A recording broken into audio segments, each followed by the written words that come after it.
Hello. Continuing to do things in pairs. I mean, if I get the lights and things set up, I might as well. Here's a written journal. It's from the 10th, 510, the first one of that day, the Mayan day. Oh, it was an ascension day. It was 13 Eagle. Special day. All right. In my last journal, or a recent one, I forgot if it was last, I came to it with overflowing love. This time it's similar, only it's joy overflowing instead. Out of nowhere, for no apparent cause, I'm just filled with joy. Go figure, right? Well, I'm not looking a gift horse in the mouth. And parenthetically, just for fun, I say, by the way, do you know where that saying arises? You look a horse in the mouth to tell its age by its teeth. Thus, even if it's an old horse, if it's free, it's pretty rude to do such things. Okay, anyway, I didn't really know I was coming to the journal.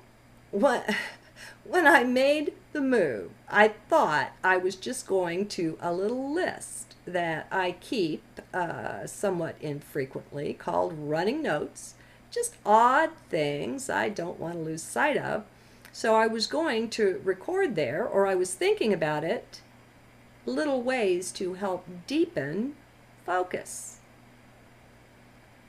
And then I just found myself opening the word processor. Now, I don't know, that's a mental thing, little things to do or not to do, that sort of thing. Still, it is and it isn't if it's in support of being in heart. For instance, I was used to using the regular small YouTube player for watching videos. The one with the list of suggested videos to the right side, or some may have ads there if they're not blocked. Tonight, I clicked the next larger player, not the full screen, but the next larger one, and it covered the whole area where the suggested videos or ads were. Now that reduces distraction, which can help to keep focus.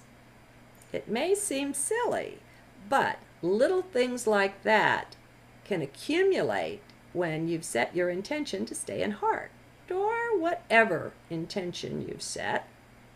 Things can add up when they're in support of your heart practice, and that's good news. It's like when you write from heart, whether you call it journaling or a blog or whatever, don't bother with spelling or punctuation or such things on your first go. Skip all that. That sort of thing keeps mind involved, and that's the point here. By just letting it go, you've enabled yourself to maintain focus within. Now, there are other things too, most of them surrounding being organized. Time spent looking for something, be it a document or whatever file it might be, is time wasted outside of heart. You use mind for those things, so be sure to take the things normally involved in your heart flow and get them perfectly organized. As a for instance, you may want to take a particular file folder where you keep such things and put a link to it right there on your desktop instead of having to drill down. Your desktop is important if your bliss has anything at all to do with the computer. I suggest streamlining everything for the fewest possible clicks to get things done, since clicks require brain power and you'll want to stay out of there as much as you can. One way is to put your most used programs across the taskbar. Mine is at the bottom, but it can be on the side. And that way, with just one click, and it's always available. You don't have to minimize things so you can get to the desktop or go click the start button or whatever. Fewer clicks. Now, by itself, maybe it's simple and maybe it's silly, but You've got to have a higher vision on things so you can see how the little things fit in, instead of clicking start and then finding your program. I just said this, or minimizing what you have open to find the desktop, and then having to click it twice. By using the taskbar, this way you click only once, and there's no other fishing or clicking that needs to be done. Now we can take this even further. The less clicking around, the better, right? I used to work with my windows for the various programs maximized when I would use them. I find it helped with concentration. These days, I don't view it that way. Rather than having to minimize this one and click to maximize that one and so on, I now work with my main window almost covering the screen, but not quite. That way, I keep a strip of the desktop visible across the top and down the side. Now, why do that? Down the side is where I have links to the particular file folders I'm into the most. And across the top, I have links to the particular documents I use the most. That still leaves some room, so what do I do with that? Well, what I have open most often is the browser and the word processor. This way, I can have them both open at the same time, and even when the browser is on top, I can see exactly what document I'm working with and be into it with one click, since I can read the title bar across the top. Now, yes, I know this is thoroughly inconsequential, and taken alone, yeah, it is. But I rely on you to be in heart when you're with these journals. So you're reading more than just the words. You're getting my heart flow so you can read more into what's being said here and how it applies to you. Since my main focus is word processing in the journals, and since uploading them is a process requiring several programs, several websites, several files, this enables me to stay in heart during most of the process, if not all. I spend no time at all in wasted looking for things or minimizing, maximizing, and shuffling things around. This isn't at all just a time issue. It's got to do with tasks done by mind and streamlining those in favor of spending more uninterrupted heart time. Now, it wasn't the easiest thing in the world once I determined that I wasn't going to restrict heart time to just meditation or prayer. My heart's love is so intense that I determined that nothing less than 24/7 is my aim.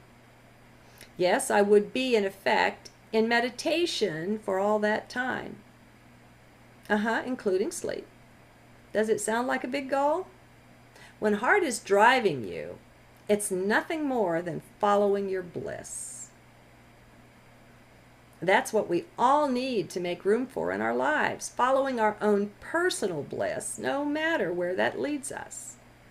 We've got to love ourselves and honor our higher self enough to trust and know that, first, we're worthy of that bliss, and second, that it's not only good for us, it's good for others, for all life. We might not be able to see it, but we just know that it is. Love is like that.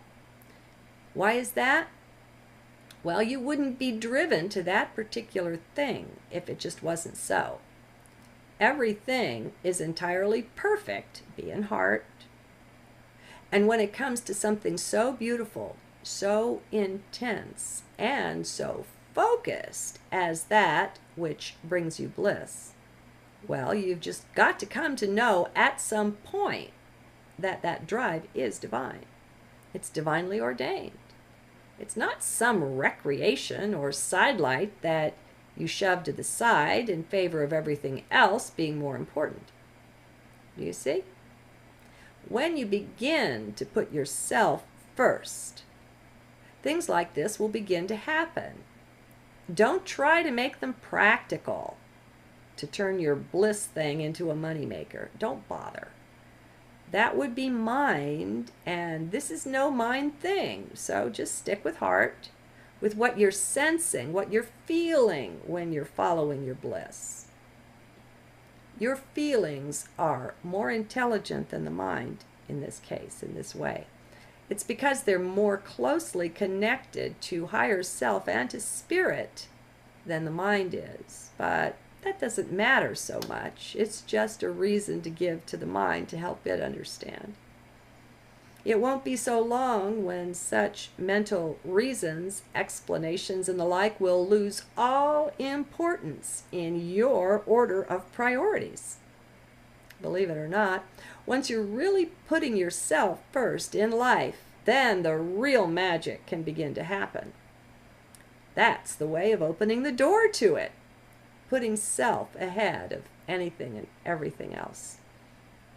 Your own true and authentic inner voice will come through best when you're listening, which you can't do when attuned to the mind's frequency spectrum.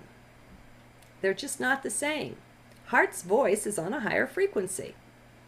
I suspect such things are really quite simple, and we'll all know this beautiful simplicity when we're fully into the new day that's dawning here for the earth. Wisdom always seems so simple. I know you can come up with many ways to streamline your pondering or meditation time. Maybe you meditate when doing woodworking. Maybe when sewing or gardening or whatever. Do what you can to streamline things around your meditation. It's entirely possible to make one's whole life into one continuous meditation. Well, why not? See what you can do with the idea. The last thing you want to be doing, by the way, is multitasking. Put that out of your mind. Now, of course, this is just me. I mean, you do what you want, but that's what I think of it. Meditation is not multitasking. It's much more elegant, and it's nothing if not focused or singular. So respect what you're doing enough to recognize this and get out of the mind. It's mind that will have you multitasking most of the time. Heart flow may have you doing it, but rarely, from what I've noticed, and always with a particular focus, not as a regular habit, as is often the case with mind. Learn to distinguish the way of things of heart versus things of mind. The sensing, the feeling. Separate the two. When you're in mind, be in mind. This can be very much a part of your flow. Just know what you're doing from heart's perspective and let heart be in charge. Don't rely so much upon mind. It's something you're transcending now if you're rising in frequency and in consciousness. Time to start breaking the many ties we all have with the mind. And be prepared too. Mind will object, and strenuously. It will likely be an interesting journey on the road to getting your mind to accept and even enjoy its new lower status vis-a-vis heart. It will fight tooth and claw to make that not happen, so do be prepared. Your mind is likely a lot smarter and a lot slicker or trickier than you may be aware.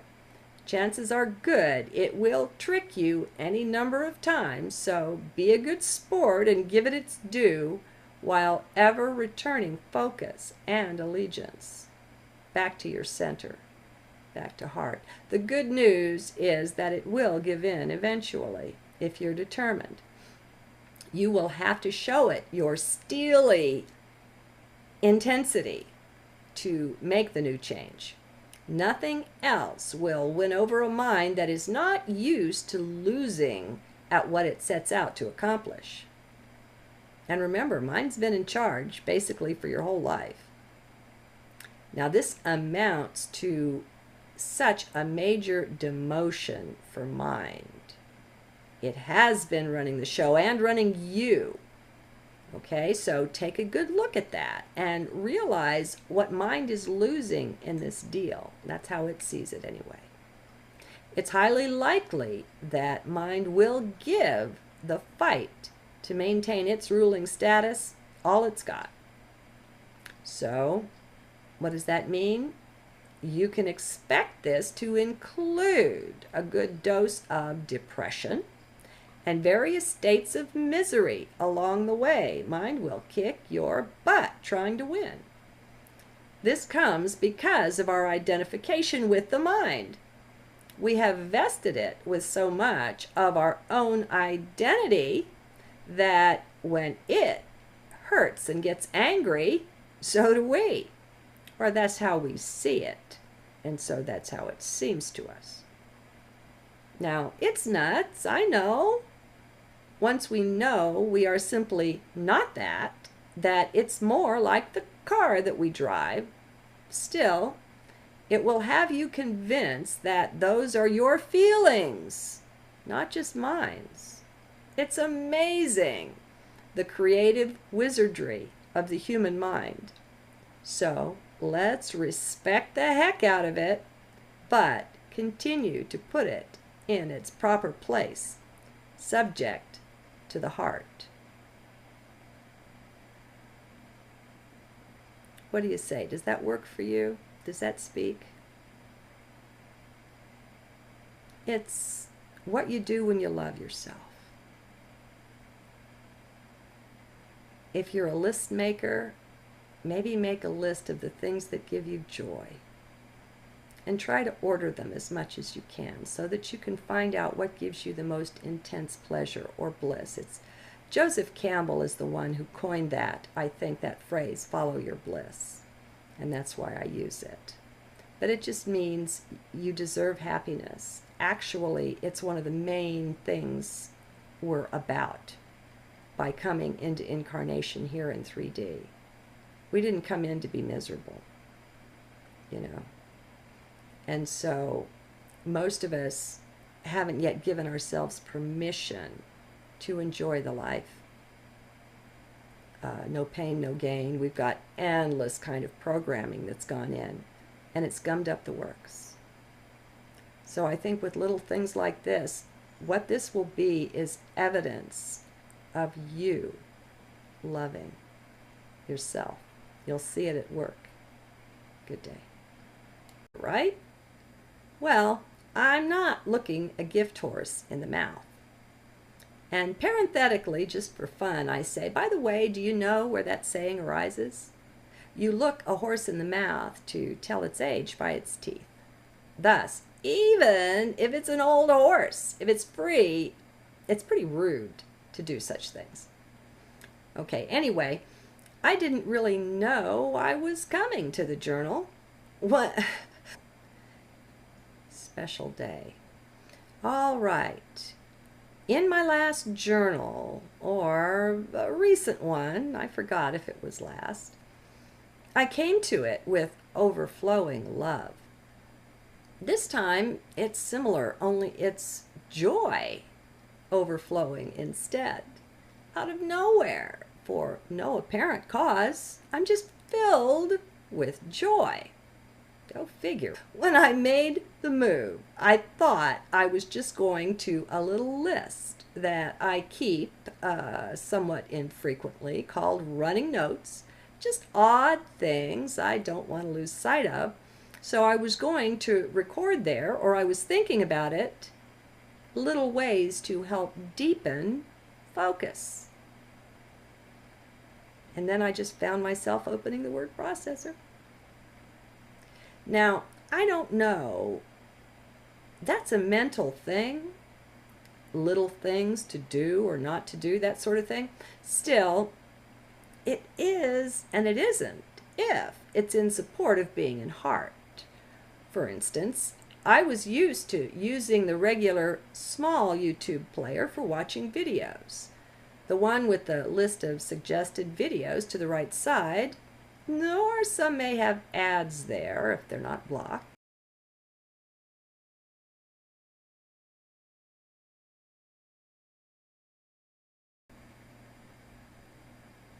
Hello. Continuing to do things in pairs. I mean, if I get the lights and things set up, I might as well. Here's a written journal. It's from the 10th, 5/10, the first one of that day, the Mayan day. Oh, it was an ascension day. It was 13 Eagle.